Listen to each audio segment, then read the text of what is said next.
عینی حاجزا الہ ما اللہ بل اکثرہم لا یعلمون۔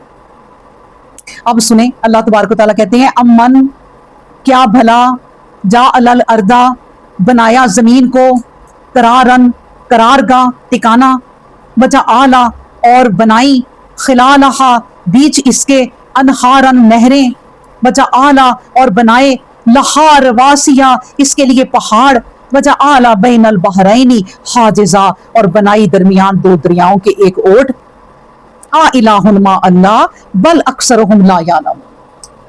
اب پھر دیکھیں کہ اس آیت میں اللہ کی شان، پھر ہمیں ڈانٹ، ہمارا دھیان اپنی طرف کرنے کے لیے کیا کچھ کہا جا رہا ہے۔ اور قرآن کو اس طرح پڑھیں گے تو پتہ چلے گا، صرف رٹ رٹا کے رکھ دیں گے پڑھ کے اوپر سے صرف عربی عربی، آپ کو کیا پتہ چلے گا کہ اللہ نے کیا کچھ کہہ دیا۔ بغیر اللہ کی بات سمجھے پڑھ کے رکھ دیا قرآن۔ میرا تو یہی خیال ہوتا ہے، ہمیشہ میں کہتی ہوں کہ یہ گناہ ہے۔ قرآن جب بھی اٹھاؤ اس کی ایک آیت پڑھو اور اس کو اچھی طرح سمجھ کے پھر رکھو۔ نہیں پڑھا جا رہا پورا قرآن، نہ پڑھو، آدھا سوارہ نہ پڑھو، ایک سورت نہ پڑھو، کسی کو کوئی حساب نہیں دینا۔ وہ جو ایک سورت پڑھی اتنی محنت سے بغیر سمجھے اس کی دو آیتیں سمجھ کے پڑھ لیتے تو وہ سورت کا جو اجر تھا وہ ہے ہی نہیں جو ان دو آیتوں کا۔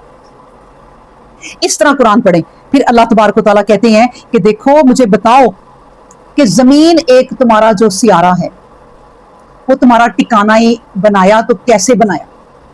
وہ قرار گاہ بنائی کہ جہاں پہ قرار آ جائے۔ باقی سیارے ایسے نہیں ہیں، باقی سیاروں پہ کوئی زندگیاں ہوں گی واللہ عالم، لیکن اور طرح کی زندگیاں ہوں گی، ہمیں نہیں پتا، بہرحال ہوں گی ضرور۔ لیکن زمین کی بات ہو رہی ہے کہ اللہ نے کہا زمین میں نے تمہاری ایسی بنا دی کہ اس پہ زندگی لگا دی، اس میں زندگی پیدا کر دی، اس میں تم سکون سے رہتے ہو، کیونکہ یہ سیارہ وہ نہیں ہے کبھی الٹ کے یوں ہو جائے کبھی الٹ کے یوں ہو جائے۔ اس کو ایک میں نے مسکن تمہارا بنا دیا، ایک قرار گاہ بنا دی، یہ اس طرح ہلتا نہیں ہے کہ تم پریشان ہو جاؤ اور اس پہ اور یہ نہ ہلے۔ رواسیہ اس کے اوپر میں نے پہاڑ بنا دی، اس کے اوپر میں نے میخیں لگا دی۔ تم تو ایک اتنی سی چیز اپنی بناتے ہو نا کوئی گھر کی تو او ہو واہ واہ واہ کرتے ہو، کیا میں نے ٹیبل بنا لیا خود ہی میخیں لگا کے، دیکھو ذرا میرے دماغ میں یہ چیز آئی، میں نے خود ہی اپنے کچن میں یا اپنے گھر میں کوئی چیز بنا لی، کتنا فخر ہوتا ہے۔ وہ رب جس نے پوری کی پوری زمین تمہاری بنا کے پہاڑوں کو اس میں میخیں لگا دیا۔ اب جب زمین بنائی تو نے کہا اللہ تبارک و تعالیٰ نے یہ کیا چیز بنا دی ہے، تو یہ ہل رہی ہے، ایسے ایسے ہو رہی ہے، تو اس کا کیا بنے گا؟ پھر جب دیکھا کہ اب نہیں ہل رہی، اب اللہ تبارک و تعالیٰ نے اتنے دھیان سے اتنے طریقے سے ایگزیکٹ جگہوں پہ پہاڑ رکھ دیے کہ زمین اب نہیں ہلے گی۔ آپ یہ ٹیبل ہی ہے نا، ایک کیل ادھر لگا دیں اور ایک کیل کہیں لگا پھر بھی آپ رکھیں گے تو وہ یوں ہل رہا ہوگا۔ آپ کو پتا ہوگا کہ میں نے دو کیل ادھر دو ادھر بیلنس کرنا ہے، اب جدھر سے مرضی ہلاؤ وزنی چیزیں رکھو یہ نہیں ہلے گا۔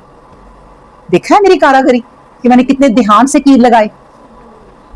ہوتا ہے نا اپنے پہ فخر، تو بھائی اس رب پہ فخر کرو جس نے اس زمین پہ اس طریقے سے کوئی ہزار کروڑوں خربوں جتنے ملک بنائے ہیں ان سب میں پہاڑ ہے، اور پوری کائنات میں پہاڑ رکھنا کہ یہ زمین ہل نہ سکے، تو اس خدا کے آگے تم کہتے ہو کہ خدا اور ہیں؟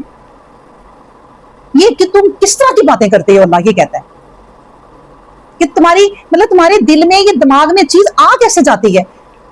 پھر میں وہ چھوٹی سی مثالیں دوں گی کیونکہ میں ایک چھوٹی سی عورت ہوں، ایک گھریلو زندگی ہی گزارتی ہوں نا، تو مجھے دنیا کا پتہ ہی نہیں ہے کہ بھئی ایک میاں کما کے لا کے دے نا، تو عورت کہے تو کچھ بھی نہیں ہے بھائی، جتنا وہ سات علی کا میاں اور وہ فلاں کا میاں کما کے لاتا ہے، تیری تو کوئی حیثیت ہی نہیں ہے۔ تو جل کے مر جائے گا کہ میں کما کے پورا دن آیا اور میری بیوی میری تعریف کے بجائے کسی اور کی تعریف کر رہی، میں جو بھی ہوں میں جس طرح کما رہا ہوں میری تعریف کرے، تو پھر اس رب کی تعریف کیوں نہیں کرتے جو پوری کائناتوں کو چلا رہا ہے، جس نے زمین ایسے بنا دی کہ تم دوسرے سیاروں کی طرف ذرا دیکھو۔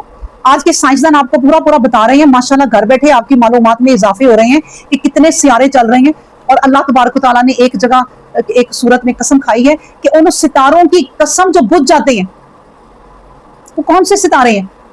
بہت سارے ستارے ہیں ایسے جو بجھ جاتے ہیں، اور بجھ کے پھر وہ چل پڑتے ہیں اور وہ زمین سے پڑے ہیں بلیک ہول میں۔ یہ بلیک ہول جو دریافت ہوا وہ اس لیے اس کا نام بلیک ہول ہوا کہ اس میں سب بلیک ہے، اس کے اندر بجھے ہوئے ستارے کروڑوں ہیں اور اس کی جگہ اور ستارے پیدا ہوتے ہیں. اور وہ تمہاری زمین ایسی نہیں ہے. تمہاری زمین کو ایسا بنایا کہ وہ ایک جگہ ہے لیکن وہ گھومتی ہے, تمہیں نہیں پتا چلتا. وہ سورج کے ارد سے اس طریقے سے پوری کی پوری گھومتی ہے کہ میرے بندوں کو پتہ بھی نہ چلے. جب ہم کہتے ہیں سورج گرہن لگ گیا, چاند گرہن لگ گیا, وہ زمین درمیان میں آ جاتی. یہ اللہ کی شان ہے. الہ ما اللہ ہی. پھر بتاؤ کہ کوئی اللہ ہے, کوئی اور اللہ ہے اللہ کے ساتھ؟ اس چیز کو نا, اگر ہم اس چیز کو اپنی زندگی سے نفی کر دیں کہ کوئی اللہ نہیں ہے, آپ یقین کریں کہ اللہ تبارک و تعالیٰ سارے گناہ معاف کر کے جنت میں لے جائے گا. اس بندی نے جو بھی کی باتیں, مگر شرک کبھی نہیں کیا. شرک سے خود بھی رکی اور دوسروں کو بھی روکا کہ چھوٹے چھوٹے شرک بھی نہ کرو. میں نے آپ سے کہا تھا کہ اتنا شرک سے احتیاط کرو کہ اپنے میاں سے بھی اگر کہا ہے 2-3 دفعہ تو اس نے خرچہ نہیں دیا, نہ کہو کہ اللہ ناراض ہو جائے گا, کہو اللہ آپ ہی دیں. یہ نبی کریم صلی اللہ علیہ وسلم نے کہا تمہاری جوتی کا تسمہ بھی ٹوٹے اللہ سے مانگو. اب دیکھیں نا, جوتی کا تسمہ, ایک کبریائی, وہ شان, اور وہ بیٹھا ہوا عرش پہ, اس کو جا کے آپ کسی دنیا کے بادشاہ کو جا کے کہیں نا دربار میں, بادشاہ سلامت میری ذرا جوتی ٹوٹ گئی ہے, وہ نا پھانسی پر لٹکا دے گا کہ تو نے میری عزت یہ کی.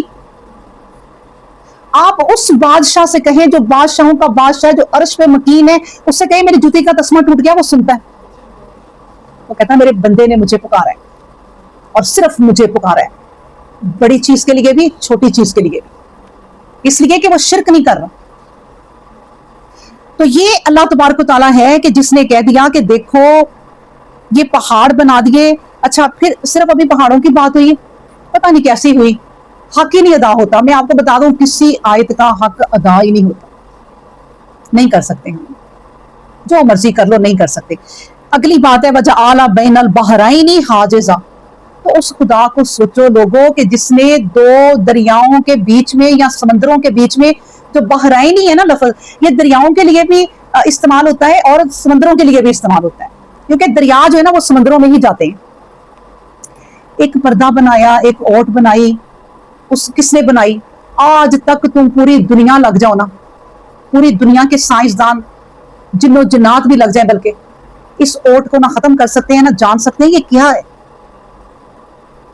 کہ جو اس کے درمیان ایک اللہ نے پردہ بنا دیا, وجعل خلالہا انہارا, اور پھر ان کے بیچ نہریں بنا دی. نہیں, وجعل بین البحرین حاجزا الہ ما اللہ. دیکھو جس نے یہ 2 دریاؤں کے درمیان اوٹ بنا دی نا, میں نے آپ کو ایک دفعہ پہلے بھی مثال ایک بتائی, مجھے بڑی اچھی لگی کہ لوگ بڑے بڑے ہیں دنیا میں جو اللہ کی چیزوں کو جہاں کے قریب سے دیکھنا چاہتے ہیں کہ اللہ نے یہ کیا اوٹ بنائی ہے. ایک بندہ اپنی کشتی لے کے گیا جو مطلب جہاز ٹائپ چلتی ہیں, تو اس نے بوتل میں وہاں سے جا کے پانی بھرا, دونوں جگہ سے, یعنی اوٹ کے دونوں طرف سے اس نے اپنی بوتل میں پانی بھرا. تو اس نے بوتل دکھائی کہ اس بوتل میں کھاری پانی الگ ہو گیا, میٹھا پانی الگ ہو گیا, وہ بوتل میں جا کے بھی الگ ہی رہا. اللہ نے کیسا حکم دے دیا. لیکن دیکھیں اللہ اگر حکم بھی دینا کن فیکون, کہ وہ کہتا ہے تو ہو جاتی ہے, اللہ یہ بھی کر دے. لیکن اللہ نے بعض ایسی چیزیں بنائی کہ اس کو دیکھو تمہارا ایمان بڑھے. وہ سچ مچ بھی ایک پردہ ہے. اب سائنسدانوں نے وہ پردہ جاننے کی کوشش کی ہے, کہتے ہیں اتنی باریک تار ہے کہ دھاگے کی طرح ہے, لیکن اتنی وہ مضبوط ہے کہ آج تک نہیں ٹوٹی. کھاری پانی میٹھے پانی میں جاتا ہے, چھلانگ لگاتا ہے, واپس آ جاتا ہے, ایک قطرہ بھی ادھر نہیں رہتا, میٹھا واپس آ جاتا ہے. الگ ہو جاتے ہیں کہ ہم نے ایک دوسرے کے اندر مکس نہیں ہونا. اللہ کا حکم ہے, اس نے اوٹ لگائی, اس نے پردہ بنایا, اس پردے کو ہمیشہ رکھنا ہے. تو وہ رب جو تمہارے یہ نشانی ہے اس کی, اور تم اس کے ساتھ الہ اور بنا رہے ہو. پھر اللہ نے کہا دیکھو ایک پانی ہے, شیریں پانی ہے, میٹھا پانی, تم اس کو پیتے ہو. ایک پانی ہے کھاری, کبھی زندگی میں تم پی نہیں سکتے, تم پی لو کلیجہ پھٹ جائے. سمندر کا پانی کھاری ہے نا, جو ایک 2 طرح کے پانی ہے نا سمندر کا, جو بھی پانی ہے آپ لوگوں کے ذہن میں یہ آ رہا ہوگا, وہ تو کوئی بھی نہیں پی سکتا.